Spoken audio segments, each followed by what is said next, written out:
allowed the witness to finish her. I allowed the witness to finish her response. I allowed the witness to finish her response. That is, okay, I understand that you're scared of the facts. I have status of the chair. Senator Padilla. If I were the father of one of those women, and you decided that my daughter's cellmate was going to be a 6'2" man who over and over and over again committed violent sexual assault, I would say the entire justice system is absurd. In what universe is someone who is a serial repeat child rapist not at a risk of reoffending? I asked a question. In what universe is someone who is a serial repeat child rapist not at risk of reoffending? So you took a 6'2" serial rapist, serial child rapist with male genitalia, and he said, you know, I'd like to be in a women's prison. And your answer was, that sounds great to me. Hello everyone, welcome back to the channel. Today we're diving into one of the most explosive Judiciary Committee hearings I've ever seen. Senators Ted Cruz and John Kennedy absolutely grilled Judge Netburn over a case that should have every single American outraged. If you care about justice, if you care about the safety of women, and if you care about the direction this country is heading in, buckle up, because this one is a doozy. Well, Judge Netburn, I want to continue on this line of questioning. In your court, what matters more, the rights of individuals or your political ideology? I apply the law to the facts. I asked a question, which matters more? Well, my political ideology doesn't matter at all. Okay, so I don't believe you. And I think this case demonstrates that you are willing to subjugate the rights of individuals to satisfy your political ideology. This case involves a male defendant who raped a 9-year-old boy. Was he guilty of that? Yes, the petitioner pled guilty to that. Okay, so he raped a 9-year-old boy. He also raped a 17-year-old girl. Was he guilty of that? He pled guilty, the petitioner pled guilty to that crime as well. So was he guilty?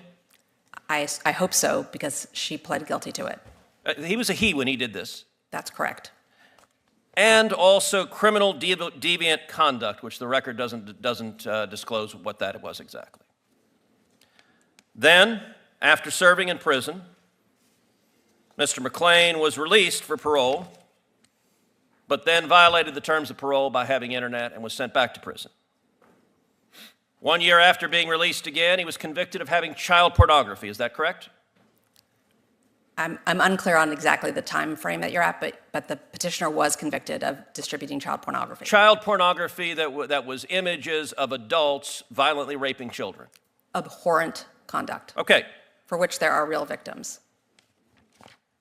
And this individual, 6'2", biologically a man. A minute ago you said that when this man decided that he was a she, you said this individual was, quote, I wrote it down, sober and entirely a female.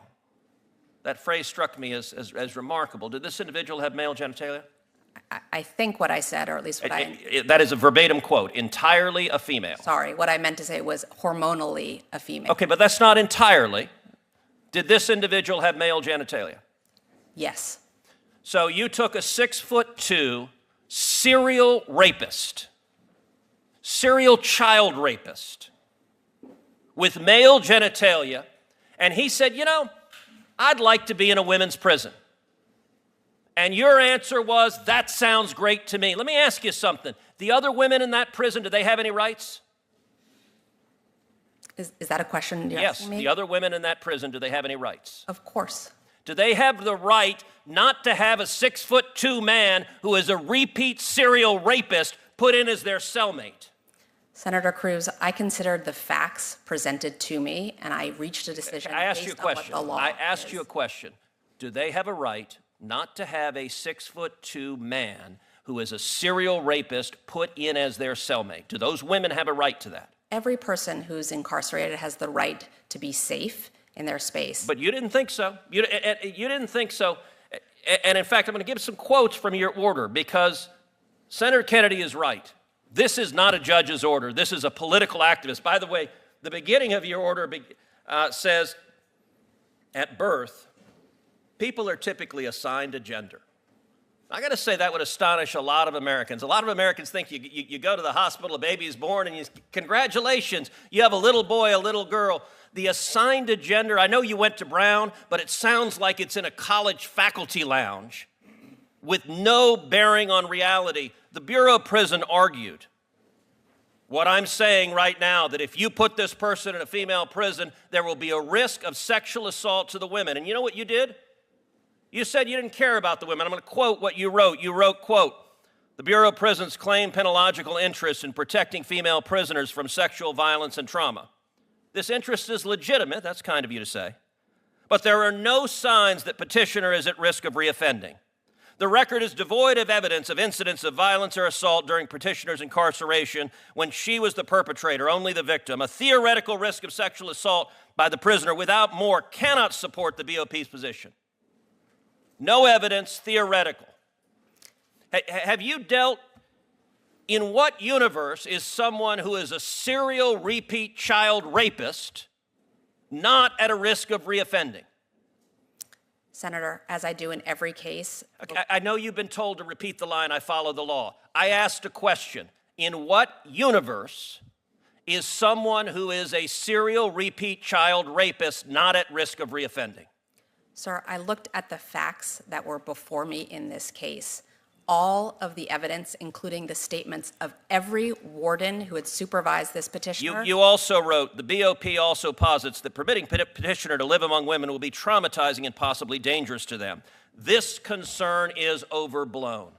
I have to say, if I were the father of one of those women, and you decided that my daughter's cellmate was going to be a 6'2" man who over and over and over again committed violent sexual assault,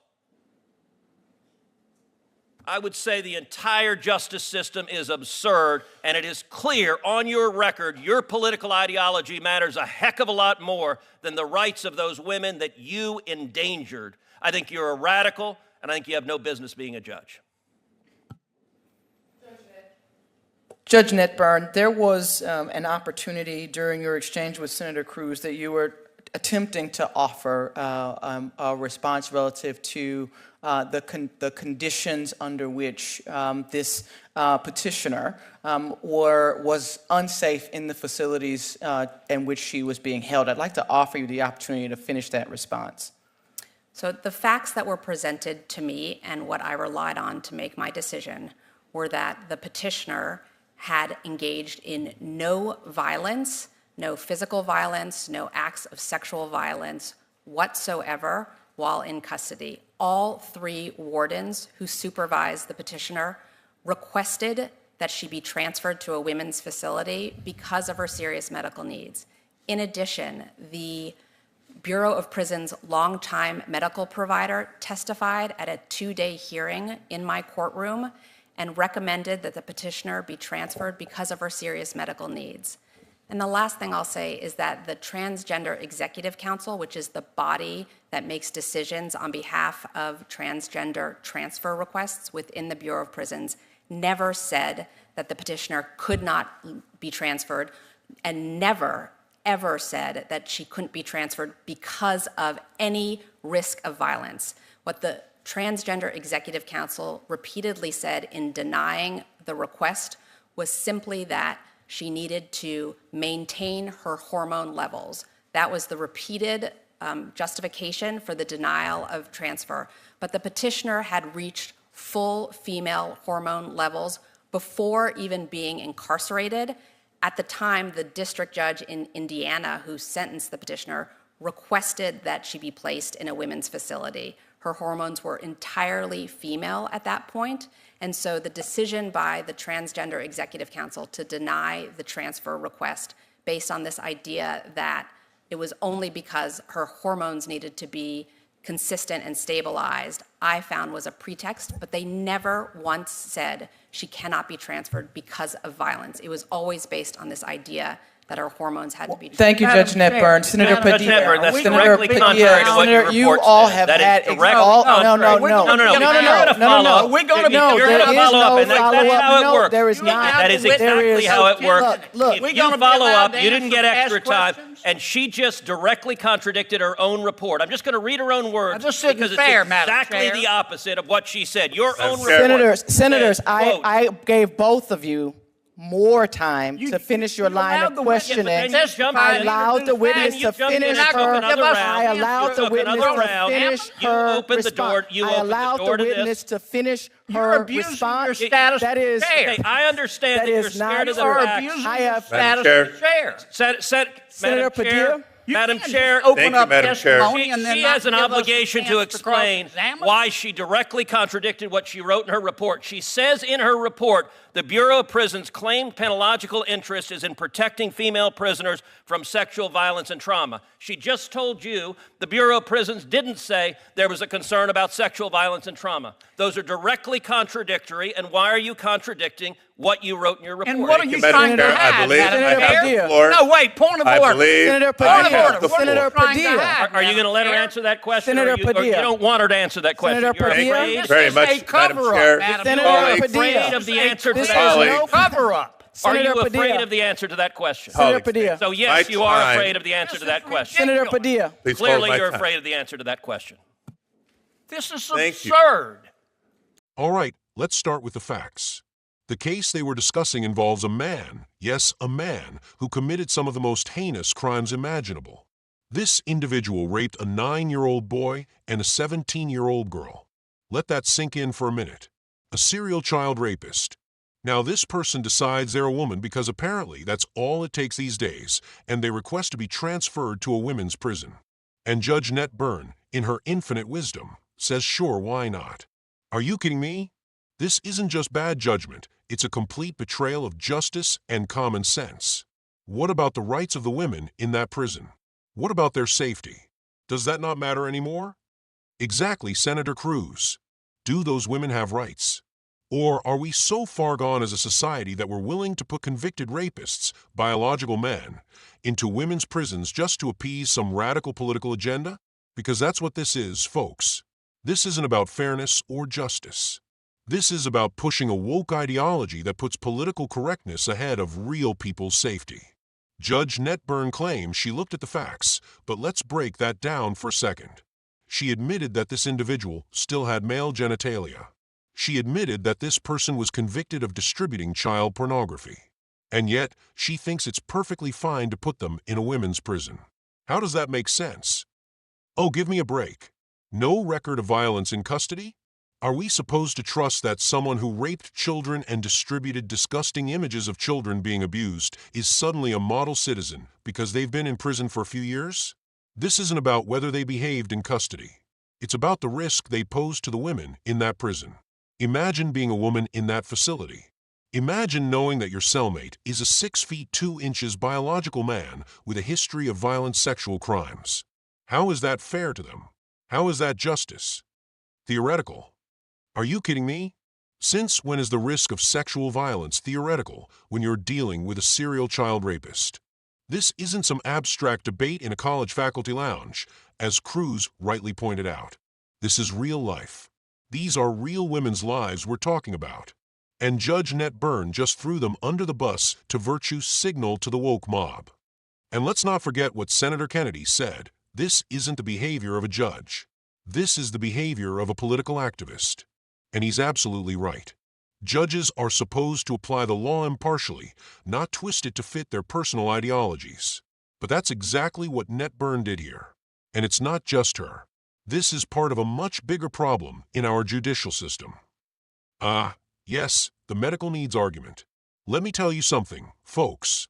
The real medical need here is for our justice system to grow a spine, because what we're seeing is a complete breakdown of law and order. They're prioritizing the feelings and preferences of a convicted criminal over the safety of innocent women. That's not justice. That's insanity. Did you catch that?